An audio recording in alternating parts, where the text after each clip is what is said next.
Hey friend, please subscribe. 1 second for you. Big deal for me. The night it started, the lake-effect snow was coming in sideways, thick enough to blur out the porch light and stick to the windows like frosting. I was standing in my kitchen stirring chili. Nothing fancy, just a throw-it-in-the-pot-and-hope kind of dinner, and pretending I wasn't counting the minutes. My name's Curtis Turner. I was 36 then, teaching third grade in a public elementary school about 10 minutes outside Messina, New York, right up near the Canadian border. Still lived in the house my parents left me. 1 floor, no basement, not much insulation, but it was paid off, and I could get from couch to coffee pot in about 5 steps. That was good enough for me. My wife, Teresa Turner, wasn't exactly the homebody type. She was 35 at the time and ran logistics ops for her family's regional freight business. She spent more time at off-site conferences than I spent sleeping. Sometimes she'd text from Pennsylvania, sometimes Connecticut, once from St. Louis like it was no big deal. I'd quit asking questions years ago. That night, I had her favorite cheap apple pie from the store on the counter, trying to make it feel like something. She was supposed to be home by 8. She called a little before 9. "Roads are trashed," she said. "All the hotels are booked. I'll probably stay overnight near Watertown." Her voice was clipped, professional, like I was a client wasting her time. Before I could say anything, she added, "Don't wait up," and hung up. Quick note. Before listening, share in the comments which city or country you're watching from. And let's continue. I just stood there, holding the phone like an idiot. I didn't believe the hotel thing. Teresa always had a plan. Always. If she was stuck, it was because she wanted to be. 20 minutes later, somebody banged on the front door. Not a polite knock. 3 hard thumps. Urgent, like whoever it was didn't want to be out there a second longer. I figured maybe one of the neighbors had spun out or needed help digging a car out. I opened the door and saw a man in his late 60s, bundled up like he was headed for the Arctic. Big brown coat, heavy gloves, snow crusted around his hood. Beside him sat a golden retriever, tail thumping slow, snow packed around his legs like he'd been out a while. The dog didn't bark or jump, just looked up at me, calm and tired. The man introduced himself. "Name's Harold Perry. Sorry to bother you so late, but I got caught checking on a couple of community folks I help out. Couldn't make it back to town. Phone's about dead. Any chance I could warm up inside for a few minutes? Just the entryway, I swear." He was embarrassed, I could see that. People who ask for help like it costs them blood? That's real. I opened the door wider. "Come in. Take your boots off. I've got the stove going." I set him up at the kitchen table with a mug of tea. The dog, he said the name was Jasper, sniffed around, slow, respectful.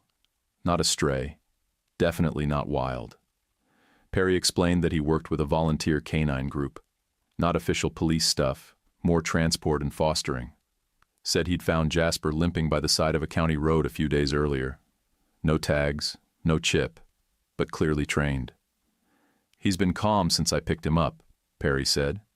"Friendly, bit cautious, but tonight's different." I nodded, half listening, half wondering if Teresa would even bother texting again. Jasper paced the house like he knew it. He didn't jump on furniture, didn't beg, just wandered, tail low. Then he stopped at the door to Teresa's little home office. It used to be my dad's den, back when this was his place. Now it was where Teresa kept her company files, which she never let me near. Jasper stepped forward, nose twitching, then pressed his snout to one of the desk drawers. It was locked, always was. His body went stiff, his ears flattened, and then he growled, low, steady, like he was warning a stranger off. A second later, he started scratching at the wood like his life depended on it. "Hey, hey," I said, stepping over. "Easy, boy." Perry stood up fast, snapped his fingers and said, "Leave it." Calm. Practiced. The kind of voice people use when they've worked with dogs that actually listen. Jasper backed off, but he didn't take his eyes off that drawer. I didn't either. Perry stood next to the table, hand still hovering midair like he expected Jasper to make another move. The dog didn't. But his eyes didn't budge either, fixed on that drawer like it had kicked him once and owed him an apology. "That one's my wife's," I said, nodding toward it. "She keeps business stuff in there. Contracts, logistics forms. Her company's got her on the road more than she's home, so she uses this space to catch up." Perry gave a polite nod. No judgment, no comments. But something in his expression shifted, like a switch flipping behind the eyes. He wasn't just some stranded neighbor anymore. He was processing, collecting details like a guy who knew how to read a situation. Outside, the wind hadn't let up. It kept throwing snow against the house in gusts, loud enough to drown out the hum of the fridge. I grabbed a spare blanket from the hall closet and tossed it over the couch. Perry tried to wave me off. "I'll be out of your hair soon," he said. "Just needed a few minutes." His hands were trembling slightly, even with gloves on. I didn't make a big thing of it. Just pointed to the couch. "Storm's not going anywhere tonight. Might as well be warm." He gave in after a moment, sat down stiffly, and pulled the blanket across his lap. Jasper curled up at the foot of the couch, but his eyes kept darting toward the den, like he was waiting for something else to happen. I turned off the kitchen light and headed to bed, but I didn't get much sleep. Not because I thought Perry was some kind of criminal. He was calm, careful, almost too polite. But Jasper's reaction wouldn't stop looping in my head. That growl wasn't fear. It wasn't aggression either. It was personal. That dog had smelled something inside that drawer, and it hit a nerve. By morning, the snow had gone from loud to heavy, thick and wet, like it was trying to bury the whole world. I made eggs and toast while Perry washed his hands at the kitchen sink, then set a bowl of water on the floor for Jasper and split some bacon between his plate and a paper towel for the dog. Jasper didn't move until Perry gave a little nod. Then he patted over, sat politely, and waited again. The kind of training that doesn't happen in a backyard. That dog had lived with someone who cared. Not just put food in the bowl kind of care. Real, structured care. "Used to help with canine events," Perry said casually. "Searches, fundraisers, community days. I'm not a cop or anything. Just an old guy who likes being useful." He scratched Jasper behind the ears and added, "Whatever he picked up in that drawer, it wasn't paper. I've seen this before. That was memory. Association." I nodded, but I didn't say anything. My stomach had been in knots since before sunrise. Perry stood up, pulled an index card from his wallet, and wrote a number on it with blocky, careful handwriting. Then he handed it to me and said, "If you hear anything about a missing golden retriever, give me a ring. I'll keep asking around." As he zipped up his coat, he gave me a look. Not pity, not warning, just direct. "And if your wife asks about the dog's behavior, tell her I startled him. Leave yourself out of it." He left it hanging there for a beat, then reached for Jasper's leash. The dog didn't resist, just trotted beside him with that calm gait, like nothing had ever happened. But when they stepped out into the snow, Jasper stopped, turned his head once, looked back at the house. I closed the door. After they left, I walked straight into the den. The drawer was shut tight, locked clean, no visible damage. Just 3 shallow scratch marks near the bottom right edge. The kind that wouldn't show up in bad lighting but were deep enough to feel with a fingertip. The kind that said something inside that drawer didn't sit right. Mid-afternoon, the district sent out a text saying schools would likely stay closed another day. Normally I'd have taken that as a bonus. Extra sleep, a slow breakfast, maybe a couple chores. But the house felt too quiet. Not peaceful. Hollow. Around 5, I got a text from Teresa. Not hi or made it safe. Just, "Don't touch anything in my office. I'll handle it when I'm home." That was it. Cold. Final. I stared at the screen for a long time. Could have been coincidence. Maybe she was being practical. Maybe she'd had a long night. Maybe Jasper was just confused by old smells. But I'd been married to that woman for over 6 years. I knew the difference between routine and reaction, and that text wasn't routine. I didn't respond. I walked to the kitchen, took Perry's index card off the table, and slid it into the front of a worn notebook I kept in the drawer where we used to stash coupons. I'd stopped using it after we got married. But something about holding it again felt right. I wasn't about to start snooping through Teresa's stuff. Not yet. But I also wasn't letting that drawer disappear from my memory.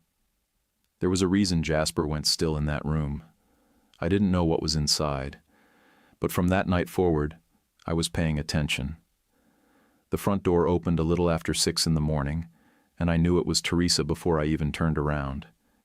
Not because she made noise, she rarely did, but because the air in the house shifted. She came in with that fast, efficient walk like she was late for something, coat still on, rolling suitcase left by the door. She looked wrecked in the way only people with control issues ever do.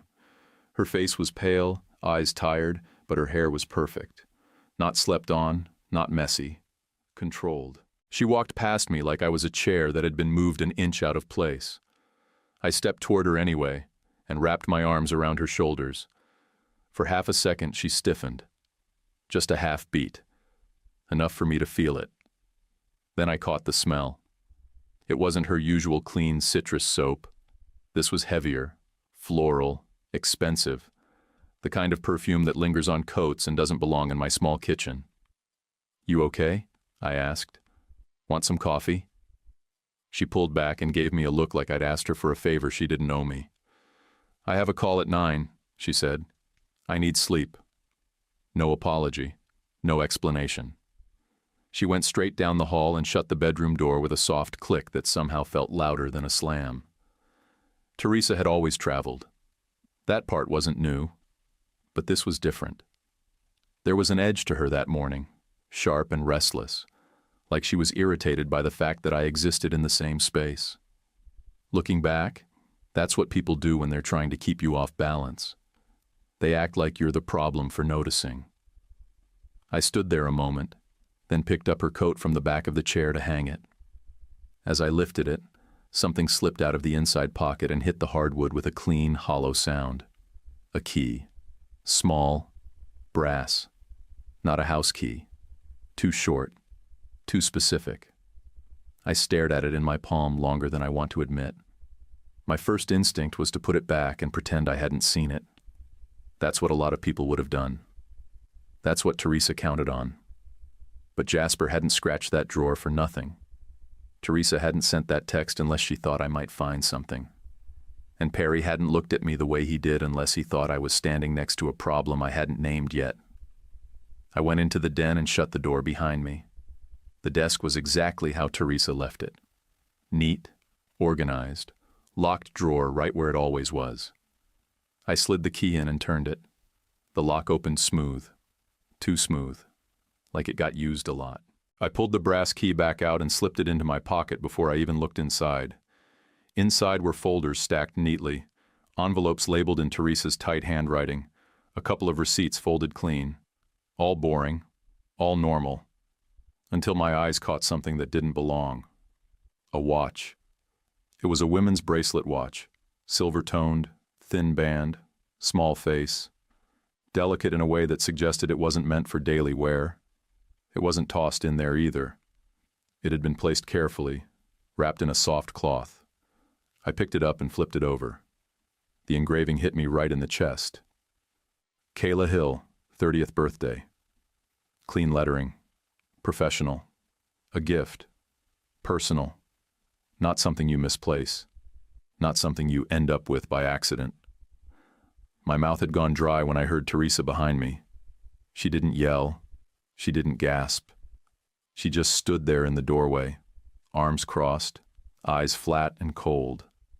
The look she used at dinner parties when someone said something she deemed beneath her. She stepped forward and took the watch from my hand like I was a kid holding something sharp. "You shouldn't go through my things," she said evenly. "Who's Kayla Hill?" I asked. She didn't hesitate. "Nobody you need to know." "That's engraved," I said. "That's not paperwork." Her jaw tightened just a bit. Then she smiled. Not a warm smile. a controlled one. "You're paranoid," she said. "Living in this house has made you small. You sit here all day with kids and snow days and you invent drama because you're bored." I felt the hit land, but I didn't step back. "Where did you get it?" I asked. She slid the watch back into the drawer and locked it with her own key, a practiced flick of her wrist. Then she looked at me like she was explaining something obvious. "If you ever go through my things again," she said, "I'll make sure people understand you're not stable. I've already had concerns about you for a while." The threat was clean, calm, meant to sound reasonable. She paused, hand still on the drawer, and added almost casually, "If anyone asks, you've never seen that watch." I stared at her, waiting for something. Guilt, anger, anything human. Nothing came. She walked past me and back down the hall, leaving the den door open behind her like she wanted me to sit with it. I didn't follow her. I stayed there, listening to the quiet, the sound of the lock clicking again in my head. I made sure the brass key was still in my pocket and closed the den door myself. By the time I shut the den door, I knew something had changed between Teresa and me for good. But I didn't have time to dwell on it. School reopened 2 days later, and when I walked into the building, it smelled like wet boots and cheap hand soap. The kind of cold weather funk that clings to public school hallways. That's when I met Zach. New kid, 10 years old. Skinny, pale, hair a little too short on the sides like someone had buzzed it in a hurry. What stood out, though, was his expression. Calm, quiet, and dead tired. Not in a sleepy way.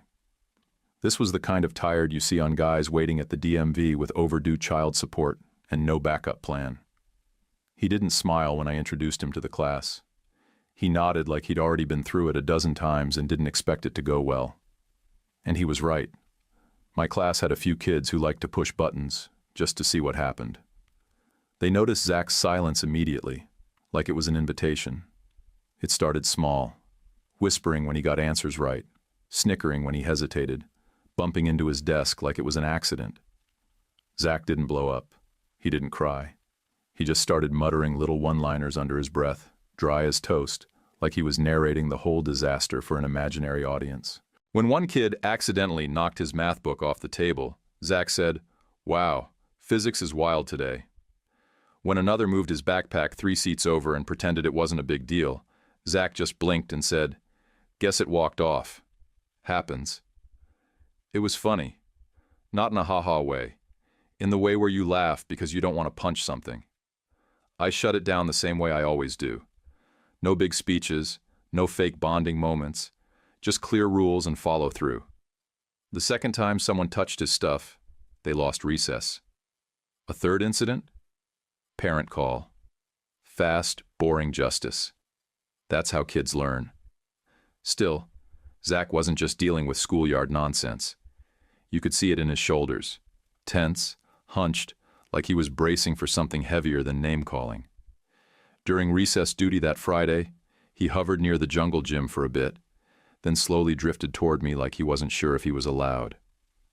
"Can I ask something kind of weird?" he said, hands jammed into his coat pockets. "Sure," I said. "Do teachers ever get tired of fixing other people's problems?" I looked at him. All the time. Zach nodded like that was the answer he was hoping for. "Cool. So you're qualified." It made me laugh a little. Not much.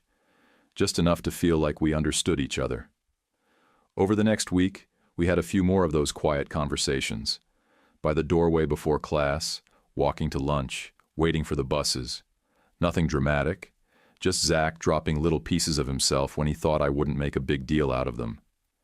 That's how I found out his mom was Kayla Hill, 39 years old, in a coma after what he called some break-in or whatever. He said it flat, like a weather report. But his hands shook when he zipped his coat one day. I didn't push, just listened. He told me they used to live across the county line, that his mom ran her own business out of their garage and used to make the best waffles on Sunday mornings. He didn't mention a dad, but he did say he had a dog. A golden retriever named Jasper, Zach said. He went missing the same night. He's trained. He doesn't just wander off. Someone took him or scared him off, I don't know. I stood there, hearing my own heartbeat in my ears. What color was he? I asked, trying to keep my voice steady. Standard golden color, older, had a scar by his right ear, kind of hidden under the fur. He tilts his head when you say buddy, like this. Zach tilted his own head and gave a faint smile. He looked up at me and added, "One of the things they took was my mom's bracelet watch, the fancy one with her name on it. Her sister gave it to her on her birthday." I stared at him, still in teacher mode, calm face, even tone. But inside, my stomach sank. I already knew the engraving. That afternoon, Principal Dana Vaughn called me into her office and closed the door behind us. She offered me tea, which I declined. That's how I knew something was off. She sat down slowly and said, "This is just a heads up. The district got a call. Someone asked if you've been okay lately. They didn't give a name, just said they were worried about stress, finances, and erratic behavior." I didn't say anything. "I don't believe any of it," she said, "but I'm supposed to pass it along. Think of this as an early warning, not a warning shot." I nodded once. "Thanks for the heads up." I went straight home after work and called Mr. Perry.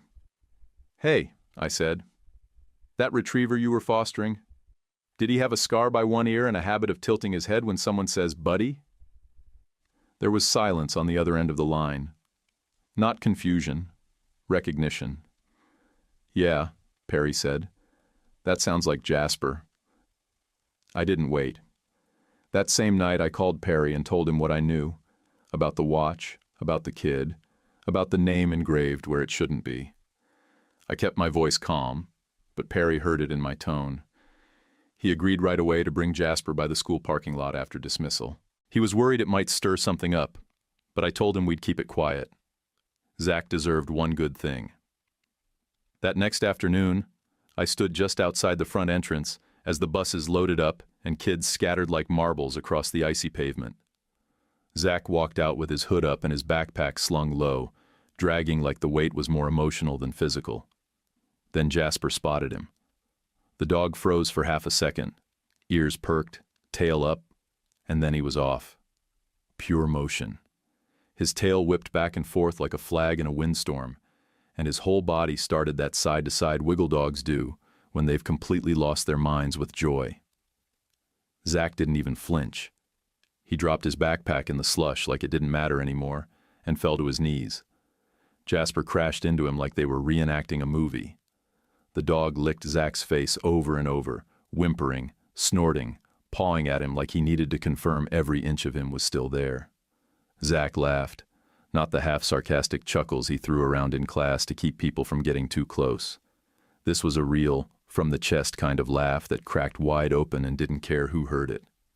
He grabbed Jasper's face in both hands and said, "You dumb dog, you're late." Perry stood a few feet back with his hands in his coat pockets, watching the whole thing like it hurt and healed at the same time. The look in his eyes made it clear. He'd gotten attached too. Probably more than he'd planned to. I clapped Perry on the shoulder. "You did the right thing." He gave a small nod. "Kid needs him more than I do, but I can keep him for now. Yards fenced. Quiet neighborhood. No chaos." Zach looked up from where he was still crouched on the ground, wiping his wet face on his sleeve. "So Jasper's doing a sleepover with a grandpa? That's weirdly perfect." I smiled. "Let's get you home. Sidewalks are still a mess."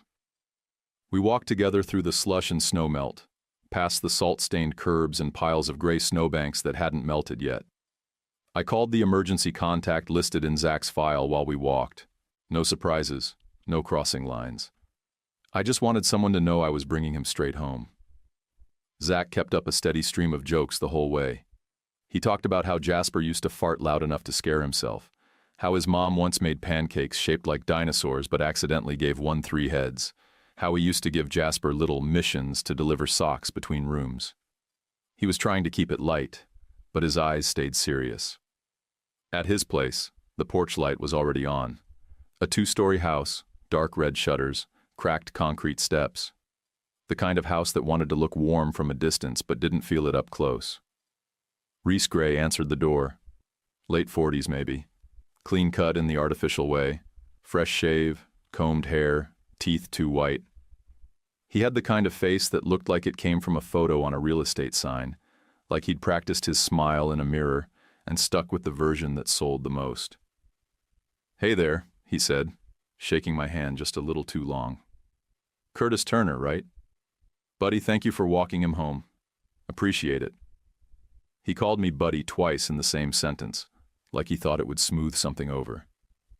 Zach slid past him without a word and went straight to the kitchen, probably to grab food or disappear upstairs. Reese kept smiling. Kayla handled most of the finances, but now I'm keeping things afloat best I can. Doctors, bills, lawyer stuff. All of it. It's been a rough season, but we're getting through. He wanted to sound like the hero, like he was holding everything together single-handed. But the way he said we made it clear he wasn't talking about Zach. When I mentioned Jasper, gently, Reese shrugged. "Dog's a liability," he said. "They shed, they bark, insurance hates them. Kids get attached and then it's heartbreak city. You get it. Risk exposure's the last thing I need right now." He said it like he was describing a busted garage door. Not a living creature. Not a kid's best friend. Behind him, Zach stood in the doorway to the kitchen, arms crossed, face flat. He didn't say anything until we stepped outside. As we walked down the block, he muttered, "He hates Jasper because Jasper didn't like him." I glanced sideways. "Jasper's a good judge of character," Zach added. "Better than most adults." A minute passed in silence, just the crunch of boots on packed snow. Then Zach spoke again, softer this time, testing me. "The night my mom got hurt, I was under the bed. I saw boots, big, heavy, not the guy's face, just the boots. I didn't say a word. I let him keep going. 'Reese has the same ones,' he said. 'I know it doesn't prove anything. Could be a coincidence. Like how it's a coincidence your wife is never home.' He blinked hard and looked away. 'Sorry. That was a bad joke.' I didn't answer. I just walked him to the end of the street and watched him go inside. That night, I sat on the edge of my bed with the lights off for a long time. I thought about the smell on Teresa's coat, the way she touched that drawer like it was hers, and mine was to stay in the dark, the way Jasper had gone stiff. Then I picked up the phone and called the non-emergency number for the county sheriff's office. I asked if I could speak with the detective assigned to the Kayla Hill home invasion. The woman on the other end put me on hold, then came back and transferred me. "Detective Elena Marwick speaking." Her voice was sharp, but not harsh. I told her who I was, what I did, and that I had a dog in my life who might be part of her case. I said I wasn't trying to accuse anyone. I just thought something might matter, even if I couldn't prove it yet. She didn't hang up. She said, "Go on." Detective Marwick said, "Go on," and I did. Everything I could tell her without sounding like a man chasing shadows. But the next real blow came at home. That weekend, Teresa was back in the house like nothing had happened. She moved through the kitchen with her mug of tea, checking her phone, making notes in a planner she never let me read. I waited until the moment felt halfway calm, then I brought up the watch again. I didn't accuse her. I asked, plain and careful, "That bracelet watch in your drawer, are you ever going to tell me where it came from?" She didn't raise her voice, didn't flinch. She just turned slightly, placed one hand on the locked drawer like she was shielding it from wind, and gave me that slow, patient tone people use with toddlers. "It's work paperwork, Curtis. You're inventing things again." It wasn't a denial. It was a performance. Like she was already practicing what she'd say to someone else about the interaction. She reached across the counter and touched my wrist like it was part of the script. "I think the stress from teaching is finally catching up with you.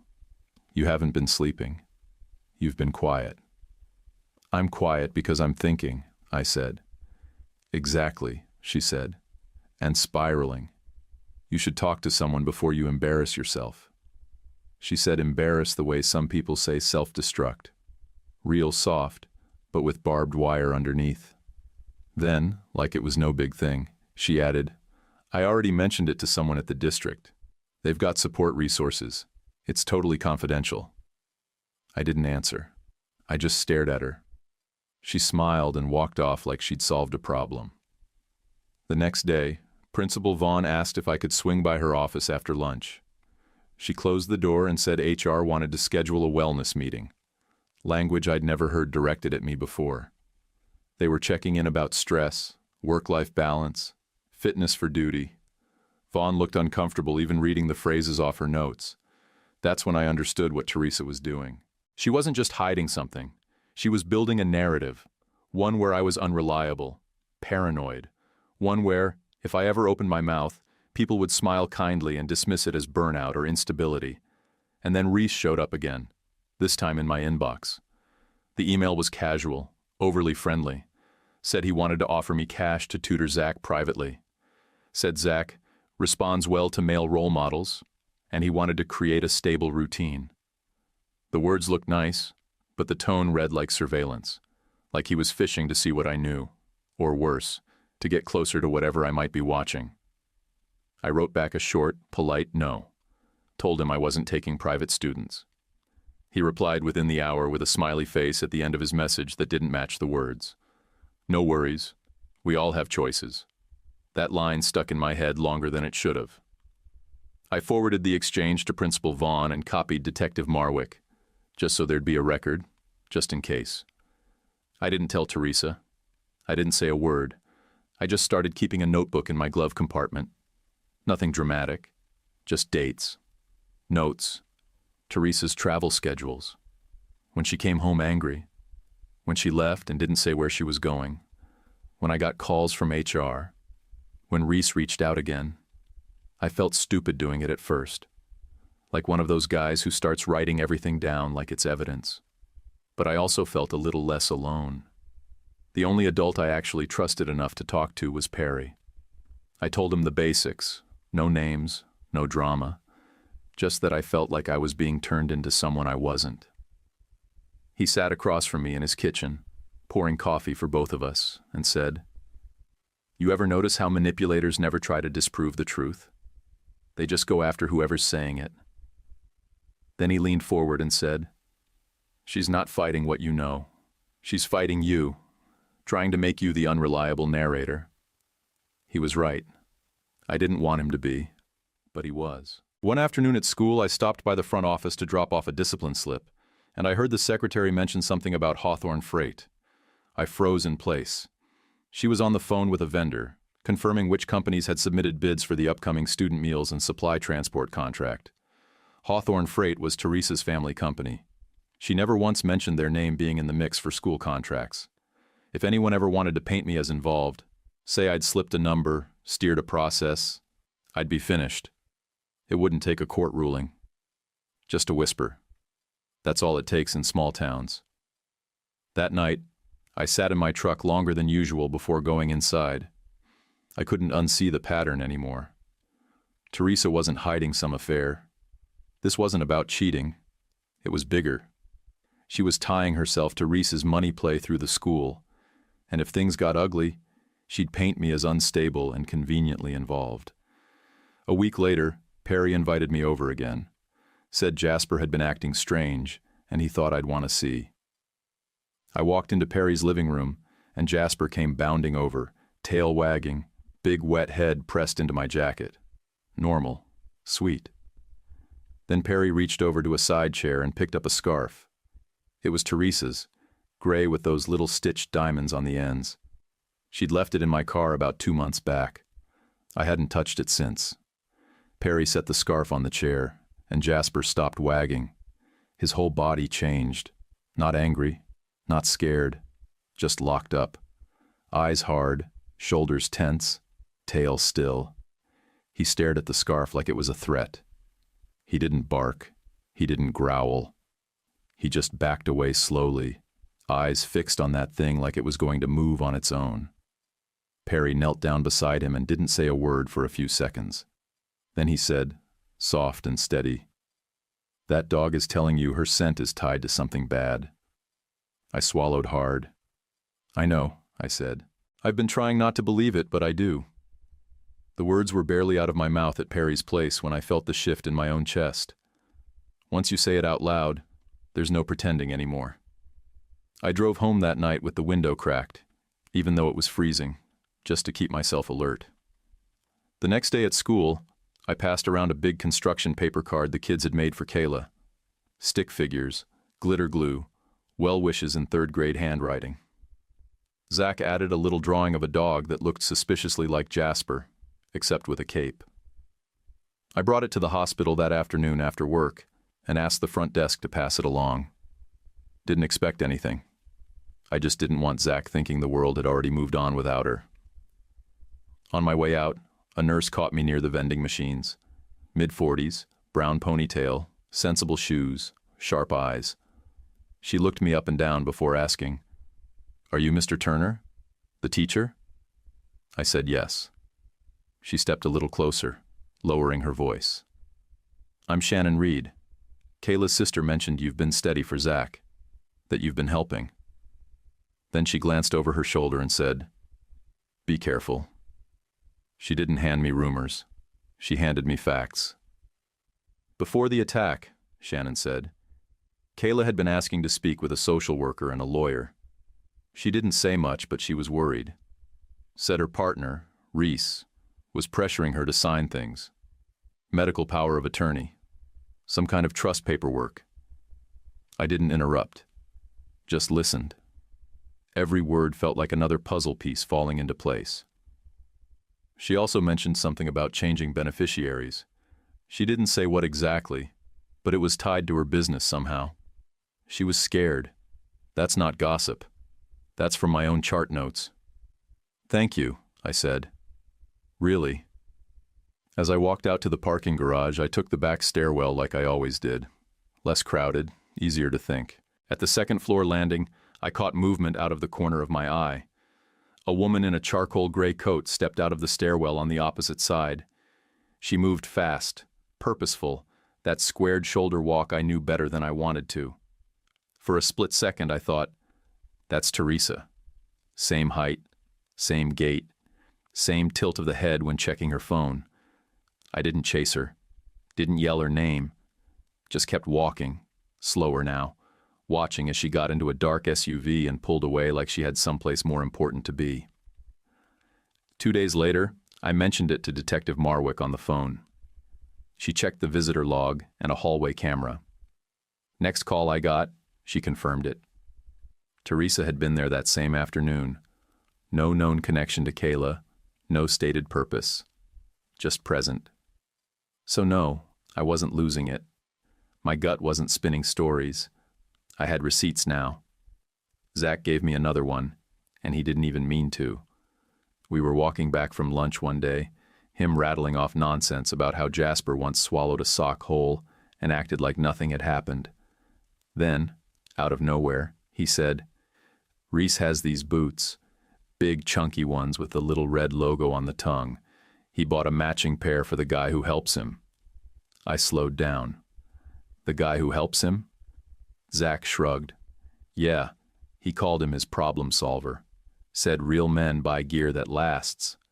Went on about it for ever. The box was in the garage for weeks. Had the receipt taped to the top. Like he wanted me to memorize it. He didn't know why my face changed. I didn't tell him. But I knew. Those were the boots he'd seen from under the bed. He hadn't said it directly, but the pattern was right there. Reese. Matching boots. The night of the attack. Teresa showing up at the hospital like a ghost. I told Perry everything. Every single piece. He didn't flinch. He just said, "You need to stop playing defense." So I made a move. Bought a dash cam at the Walmart across the highway. Cheap model, nothing fancy. Mounted it in my truck with adhesive strips and pointed it straight down my driveway. If Teresa or Reese wanted to try something on home turf, I'd have timestamps and video. No more hearsay. No more he said, she said. Funny thing, right after that, Teresa started acting sweet. Not fake sweet, professional sweet, like a company rep handling a high-risk client. She made dinner, asked about my class, even offered to go for a drive together one night to reset things. I didn't trust a second of it. That's the thing about manipulators. They always smile when they're loading the second bullet. The day after she made spaghetti and asked about my lesson plans, I got another HR email. Mandatory evaluation. Concerns raised. Formal tone. Time-stamped exactly 24 hours after Teresa had cooked dinner for the first time in 3 months. I sat in the staff bathroom for 10 minutes after reading it, just staring at the floor tiles. She wasn't trying to argue with me anymore. She was trying to disqualify me. Discredit, deconstruct. If she could make enough people believe I was unstable, she wouldn't need to win an argument. My truth would just sound like noise. And if she pushed hard enough, long enough, I might actually crack under the weight of trying to explain it. Perry called that night and asked if I wanted to stop by. Said Jasper was being strange again. When I got there, Perry didn't put on a show. He just confirmed what I'd already seen before. Jasper still reacted to Teresa's scent like it was tied to something dangerous. Perry looked me straight in the eye and said, "You don't have to convince everyone. Just one person who can prove it matters." "You don't need to lie," I told Marwick. "I've seen the watch, I've held it, and she told me to pretend I hadn't." I gave her every detail I had. The drawer, the text, the pressure, and the slow smear campaign Teresa had been building to make me look unstable. Marwick didn't flinch. She didn't pat me on the back or promise I was brave. She just said, "If they're trying to retrieve evidence, they'll come back for it." Then she asked if I'd cooperate with a controlled setup. Officers would be in the home, low profile. You'd give written consent. We'd stay out of sight. Done by the book. I said yes before she even finished the sentence. At that point, I was already in the middle of it. Might as well do it the right way. We picked a night that lined up with bad weather. Forecast said snow starting at dusk and getting worse through midnight. Wind, poor visibility, icy roads. The kind of night someone might use to move through town unnoticed. I told Teresa I needed one honest conversation, that I'd found something in her drawer I didn't understand. I kept my voice calm, just like she taught me. Perry came over that evening with Jasper and settled in at my kitchen table. Jasper, thrilled to be part of whatever we were doing, dropped a soaked tennis ball at Marwick's boots and waited like it was his job. She didn't kick him out, just nudged the ball aside with her foot and said, "Dog's better trained than most adults I know." Using the same small brass key I'd taken from Teresa's coat, I unlocked the drawer just long enough for Marwick to tuck a tiny recorder beside the lockbox, and for me to lay a plain white envelope on top. No note inside, just a decoy. We didn't plant evidence. The watch was already there. If Teresa came back, it wouldn't be because she had questions. It would be because she couldn't help herself. By 11 o'clock, the snow was thick as fog. Wind slapped the porch like it had something personal to say. I was standing in the living room, lights low, pretending to flip through a book when I saw headlights cut across the wall. 2 vehicles, pulling into the drive, too fast for the conditions. My dash cam caught both. Teresa came through the door like she was late for a presentation. She didn't knock. She used her key, stepped in, and shut the door behind her like this was her place, and I was the guest. Then Reese walked in behind her. Seeing him in my house made my stomach turn. He didn't even hesitate. Looked around like he was already mentally redecorating. He whispered something low to Teresa. Couldn't catch the words, but the way he hovered behind her, it wasn't nervous. It was coordinated. Teresa didn't even glance at me. She went straight down the hallway toward the den. Reese followed close, voice still low. I stepped forward enough to hear one line clearly. "He's supposed to be asleep," Teresa hissed. That's when I knew. This wasn't cleanup. This was control. They weren't afraid of what I might do. They were afraid of what I already knew. Jasper heard her too. The moment she touched the drawer handle, he lost it. Barked sharp and hard, lunged forward. Perry had to grip the leash with both hands. Jasper wasn't being aggressive. He was trying to alert. That bark wasn't noise. It was danger. I didn't need to play dumb anymore. I stepped into the hallway and said, clear and loud, "What are you doing?" Teresa turned around slow, face still neutral, eyes cold. "Curtis is having an episode," she said flatly. "He's been under stress. He's imagining things." Reese stepped toward me, jaw set, chest puffed slightly, just enough to try and rattle me. "Easy, buddy," he said. "Let's not escalate things." And that's when Marwick stepped in. She and another officer moved in from the back hallway. Coordinated, quiet entry, just like she'd promised. Teresa froze, not in panic, but in irritation. Her face didn't show fear. It showed inconvenience. Marwick raised her hand and said, "Ma'am, step away from the drawer." But Teresa didn't. She yanked the drawer open fast, grabbed a cloth-wrapped object, and shoved it into her tote bag like she'd done it before. That was the tell. She didn't hesitate. She knew exactly where it was, exactly how it was packed. There was no searching, no guessing. Marwick moved fast. "Set the bag down," she ordered. Teresa tried to play calm, like she was just holding her own property, but Marwick already had gloves on and a body cam rolling. She opened the tote, pulled out the cloth, unwrapped it. Inside, the engraved bracelet watch. Kayla Hill, 30th birthday. But that wasn't all. Tucked beside it was a cheap flip phone, one of those throwaway burner models you buy with cash at a gas station. Marwick turned it on, scrolled quickly, then held it out for the other officer to witness. Message threads, names, dates, location pings, references to cash transfers, and a final note that said, "Get the dog out first. Makes her look weak. No witnesses." Perry hadn't moved.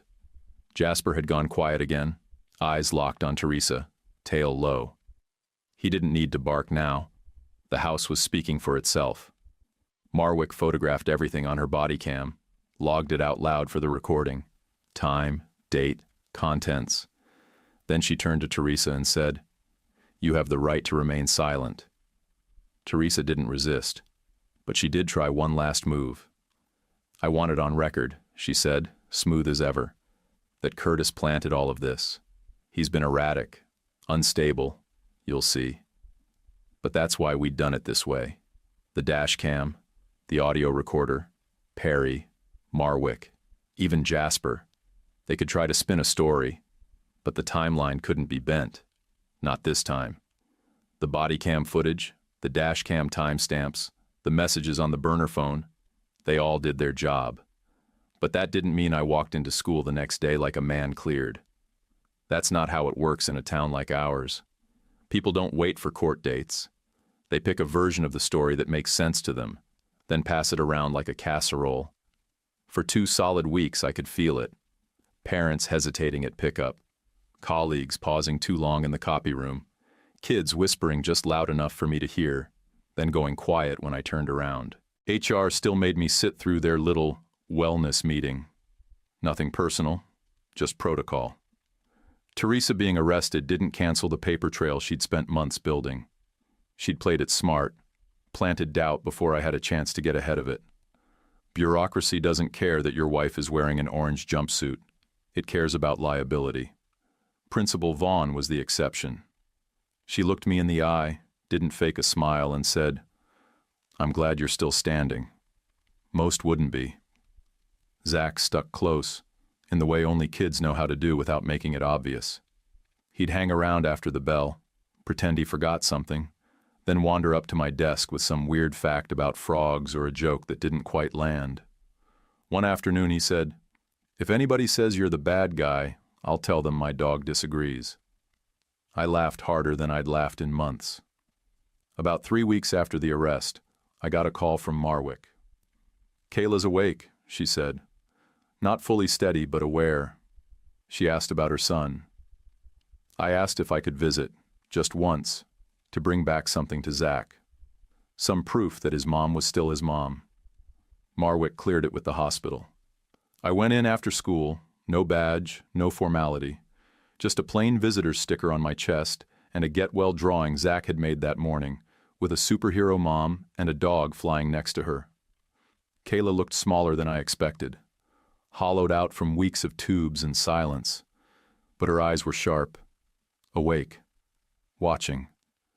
I handed her the drawing and said, "Zach wanted you to have this." She didn't smile right away, but her hand tightened just slightly on the page, and her eyes didn't leave it. She whispered, hoarse but clear, "He's okay?" "Yeah," I said. "He's got good people watching out for him." She closed her eyes and breathed in slow, like she was finally allowed to. Then she looked straight at me and said, "She was there, Teresa. I know her voice." She couldn't speak for long, but she told me what mattered. Teresa wasn't a stranger to her. Their companies had overlapped. Teresa had tried to pitch some kind of partnership, something Kayla said smelled wrong from the start. She'd rejected it. Teresa hadn't liked that. "She doesn't yell," Kayla said. "She speaks low, sharp, like she wants to be the last voice in the room." Those were the exact words Teresa had used on me too many times to count. Later, Marwick explained the full picture. Reese hadn't just wanted money. He wanted full control, legal power, medical authority, access to assets. If Kayla died, he got it all. If she stayed in a coma, same thing. The plan worked either way, as long as nobody questioned it too soon. And if anyone did, make them look unstable. Teresa's family tried to pressure the county at first. Donations, old favors, whispers about reputation. But the burner phone, the messages, the recovered watch, that was a clean chain. One broken link, and it all unraveled. The school district pulled Hawthorne Freight from the transportation bid without making a scene. But locally, everyone knew. Teresa's name had weight before. After the arrest, that weight snapped the rope. People stopped returning her family's calls, stopped pretending they didn't see the cracks. Teresa filed for divorce from jail. Through a lawyer, of course. Claimed I was emotionally abusive. Said I'd become erratic and controlling over the past year. The irony would have been hilarious if it didn't threaten my job. With Kayla's statement, plus the dashcam footage showing Reese and Teresa arriving at my house together, Marwick helped me get my name cleared, officially. District HR backed off. The letter in my file got sealed. I didn't throw a party, but I slept through the night for the first time in months. Perry kept Jasper while the court sorted out Zach's living situation. Kid custody cases move slow, even when the facts are obvious. But Jasper didn't seem to mind. He handled it all the same way he always had, with a wagging tail, a slobbery tennis ball, and a kind of unshakable loyalty that made the worst days seem less impossible. He'd gotten all of us through the worst season of our lives. By late spring, the ice finally gave up, and the sidewalks stopped trying to break ankles. People in town went back to smiling like they hadn't spent the winter watching each other through fogged-up windows, wondering who was lying. Teresa and Reese were still bouncing between hearings. My divorce paperwork crawled along behind them, slow and overpriced, like every legal thing in America. But the first real win? It wasn't dramatic. It wasn't some big courtroom moment or public apology. It was the afternoon Principal Vaughn knocked on my classroom door, handed me a sealed envelope and said, "HR is closing everything out. No action taken. You handled a hard year with more patience than most people have." Then she nodded once and walked away. I sat in my truck in the lot for a solid 10 minutes after that. Didn't cry, didn't scream. Just breathed like I'd been holding it for months without noticing. Kayla started rehab a week later. I checked in without hovering. Recovery wasn't clean or smooth. She'd get dizzy from standing too long, then insist on doing the next rep anyway. She reminded me of the kids in my classroom who hate being told when to slow down. Strong, stubborn, and full of fight. Zach moved in with Kayla's sister while she got steady on her feet again. He still came by my room before the bell some mornings, acting like it was no big deal. He'd toss out a fact about volcanoes or ask if I knew that platypuses didn't have stomachs. I'd nod, play along. Outside, like clockwork, Perry and Jasper would be waiting in the pickup loop. Jasper always wagging. Perry always sipping coffee and watching the world like he'd seen it all already. Perry surprised me. He never overstepped, never acted like a stand-in dad. He just showed up. Dog walks, quick check-ins, small moments that stacked up into something steady. When Zach made a joke that landed too sharp, covering a bad day, Perry was the one who put a hand on his shoulder and let the silence do the work. The sentencing hearing came in early June. Teresa came in with her hair flat-ironed and her lawyer voice on, like she still believed this was a misunderstanding. Reese looked like a man who couldn't figure out why the con didn't land. I didn't go up there to deliver a speech. When the judge asked if I had anything to say, I stood and said, "You tried to turn my life into a story nobody would believe, and it didn't work." Then I sat back down. That was enough. Teresa lost her board seat at the family company once investigators started tracing her side deals with Reese. Every hand she thought would protect her turned to stone. Her name stopped meaning power. Reese's little empire of control fell apart the second Kayla lived and remembered. Lies make noise, but they don't hold up once the facts show up. Kayla and I didn't jump into anything. We weren't playing house. We didn't light candles and pretend it was fate.